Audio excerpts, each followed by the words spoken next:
សូមជូនរឿងសច្ចាំងភ្នំត្បែង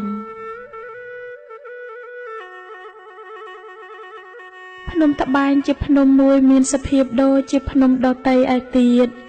នៅក្នុងប្រទេសកម្ពុជាយើងលាតសន្ធឹងជាប់នឹងភ្នំដែកនៅខាងកើតឈៀងខាងជើងនៃភ្នំស្ដេចដំរីសនាប្រាសាទកោះកេរក្នុងខេត្តព្រះវិហារបើយើងធ្វើដំណើរពីកំពង់ធំឡើងទៅព្រះវិហារយើងនឹងកាត់តាមចំការកៅស៊ូភ្នំដែកស្រុករវៀងរហូតទៅដល់ស្រុកគូលែនព្រហ្មទេពផ្ទុយទៅវិញបើយើងចុះពីព្រះវិហារមកយើងនឹងជួបស្រុកជាំខ្សានកាត់តាមដងស្ទឹងសែនរួចមកដល់ភូមិថ្នល់បំ